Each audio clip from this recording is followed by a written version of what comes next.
everybody, and welcome back to more of the Inquisitor series, where we are actually starting Voss, but we're not supposed to be on the space station like we are. We need to be down here, talking with these Imperial guys in their office.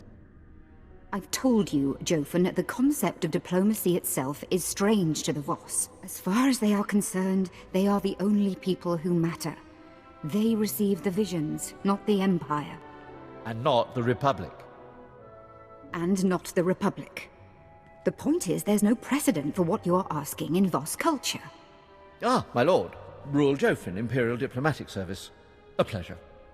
Try not to stir the pot too much while you're here. When the chips fall, we want the Voss to land with us. You understand, of course. Then I'll be sure to blame all my trespasses on the Republic.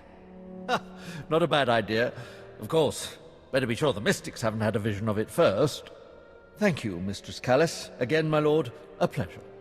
My lord, good to see the rumors of your death are just that. But why Voss?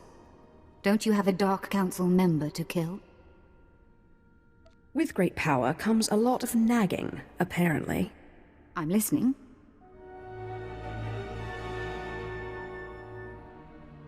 So you're after a healing ritual that can keep these, ghosts under your control. In all my time studying the Voss, I don't think I've ever encountered such a ritual. Although, let me look something up. I can't help but notice your complexion. I'm one of the few Sith-blooded Imperials with no Force sensitivity. But the Voss like color, so it's not a total loss.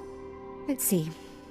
Of the two kinds of mystics in Voss society, the visionaries and the healers, both are extremely rare. But rarer still is a small mystic subsect. Outcasts who call themselves the Dream Walkers. What exactly are these Dreamwalkers? They apparently use an odd combination of healing and visionary techniques. They're not entirely embraced by Voss society. They spend most of their time meditating in an enclave below Voskar. Like all Voss, they're cagey around outsiders, but perhaps you can persuade them to help you. I really like that her character is a Sith pureblood, because they simply could have made her a human and just made it, done with it, and nobody would have ever thought none the wiser, because it's the Empire. Normally, anybody who's doing anything important is a human in the Empire, usually. But having her a Sith pureblood who isn't an actual, trained Sith, because she doesn't have any Force powers, that's interesting, but it's just kind of cool, because it doesn't really matter. It's just a cool character to have around. Greetings, friends. I seek a ritual to silence the ghosts in my mind. Can you help? An outsider? We get few visitors. You want the ritual of mind healing. It is hidden. Only our order know it. Surely you can make an exception. Our traditions are dictated by truth. There are no exceptions. You could join our order. It is not forbidden.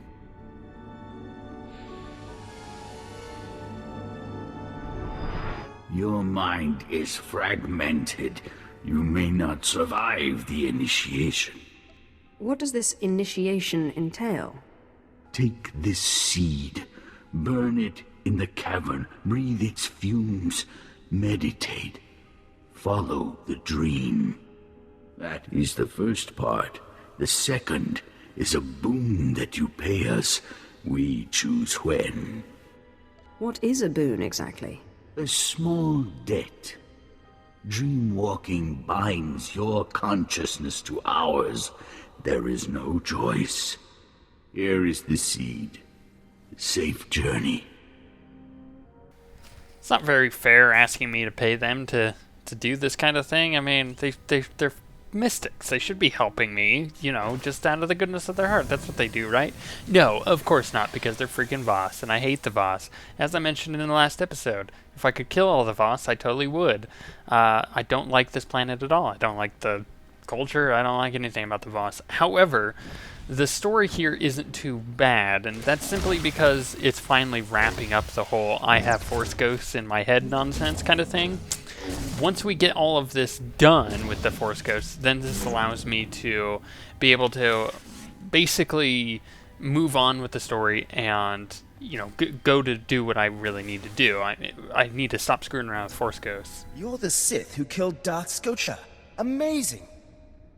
Can I tell you something personal? You are the most beautiful woman I've ever known. I love you. But you must die. Oh gosh, now I'm seeing Force Ghosts from my past. So if you remember correctly, he was the guy who was working with the, I guess, like, politician on Alderaan, and he died because I couldn't get to the area that I had to be at in time, basically, is what it needed, or what it boiled down to. And a Jedi stabbed him in, like, the stomach or something, and he always came onto my character pretty heavily, and my character was like, dude, I'm not interested, go away, you're really creepy. So it wasn't a huge loss that he died.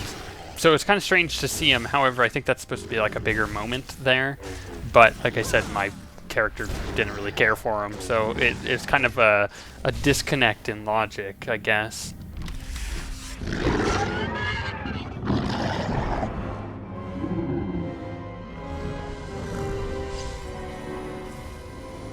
Haha, well played, well played. You didn't flinch at all, did you? Get out of here, Ghost. Pardon me if I decline. You have so many transgressions. This is going to be very fun.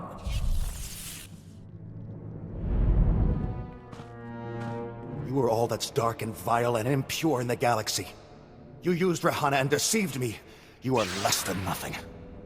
And that guy is also from Alderaan, because he was the Jedi that I used his, like, I guess, engagement fiance thing to, I don't really know what they're called in the Star Wars universe. I guess they are fiancés, but that wouldn't make sense because it's a French word, so it doesn't really work for the Star Wars universe. If that's a thing, I may have just found a flaw in the Star Wars universe. Anyways, so the two people were engaged to be married, and I used her to draw him out, and I killed him. Now, once again, that wasn't like necessarily a huge moment in my story. I didn't feel like it. So these Force Ghosts are pretty terrible at drawing out previous memories. At least that's what they seem like they're trying to do, is to kind of stir up my character. Because they know what I'm up to. They know, I mean, they're in my head. They're listening to what I listen to, and they hear what I say. So it's one of those things where they're trying to stop me from shutting them up, because then they know that they're shut up and they can't do anything about it. Maybe they could talk with them amongst themselves, which would be kind of funny. I would like to hear what they say after like 20 years of just being stuck in my head. That'd be funny to at least me. But I did promise them I'd let them out eventually. Now the thing is, you gotta imagine that they're trying to stop me, so they're trying to bring up memories that would invoke compassion, I guess. At least that's what I'm gathering. However, like I said, there was no compassion given to that stupid Jedi. I was just like, dude, you're in my way, and you're slowing me down, so I need to kill you. So I don't think my character really cares. A Sith after my own heart. I was a Jedi once, full of spit and fire. For peace, of course. You did that one a favor. Give me control and I'll help you against the others. I wouldn't even make that deal with myself. Stubborn. Pity. We would have done great things together. You can't kill us, you know. We're part of you now.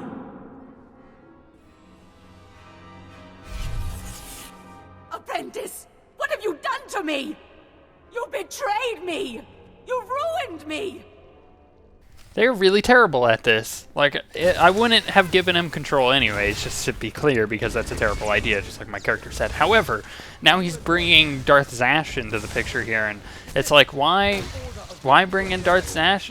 I don't care about her. I want her out of my shod, because, I mean, I guess khem'val is way cooler in every way, even though Zash has some pretty funny moments here and there.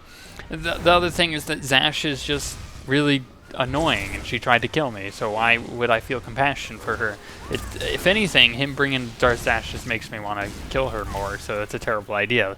They're really bad at this whole invoking compassion. At least that's what I feel like they're doing. They're probably doing something completely different, and I'm just not understanding it.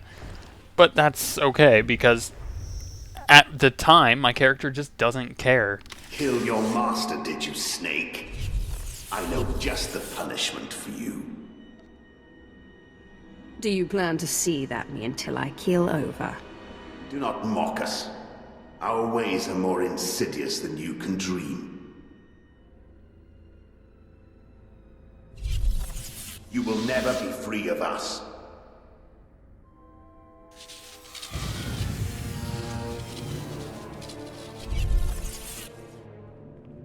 The Sith must obey tradition. Without it, the Empire would collapse. I love you like my own child, but you are a blight on the Sith Order and must be purged. You know, he said that his ways are more insidious than I can understand, but if you listen to my character's voice and like all of these responses, it's all been pretty much like a, yeah, I understand what you guys are trying to do, just get it over with so I can kill you. It's like, she literally, no cares were given at all, just none. And it's because she knows what she's trying to do here. Maybe the guy who came before her with the Force Ghost in his head succumbed to the Force Ghost because that was the first real experience that, you know, this guy has ever had with them, or at least with having Force Ghosts in his head.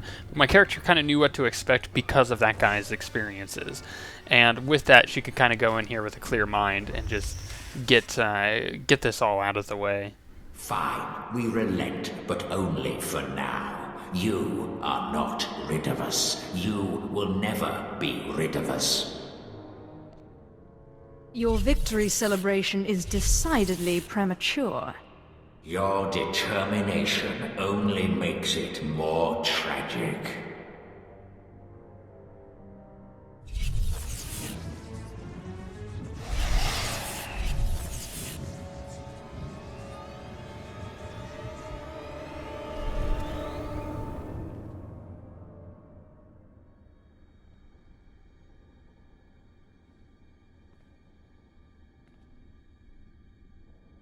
Oh man, I just had a terrible dream. And you were there? Like and you were there? And Talos, you died. No outsider has ever returned to us. What you have seen is personal. We do not ask. You are one of us. You may enter our chambers in the Shrine of Healing. There you will find your ritual. I appreciate the help. We did nothing. When you reach the shrine, present this insignia. You will learn the ritual of mind healing. We will collect the boon when we need. I won't let that happen. You cannot prevent it. May your journey lead to truth. You know, I don't think that I would ever trust the Voss taking anything from me, especially because I have a theory that the Voss are, and it may sound crazy, but the Voss are all thieves, and they're the reason why when you do laundry you somehow lose a pair of socks and you only have the one and it never matches with any of the others. Excuse me. I am looking for the Dreamwalker's chambers. You have passed the trials. You are not free to explore. The chambers are for Dreamwalkers. I am a Dreamwalker. Forgive me. Enjoy your research. Don't you know I'm dressed like you, man? I'm a Dreamwalker. Don't judge me, brah. Plus, I've got this random medallion that I probably could have etched out on my own, so why'd I have to go through all of that? This could have been so much easier.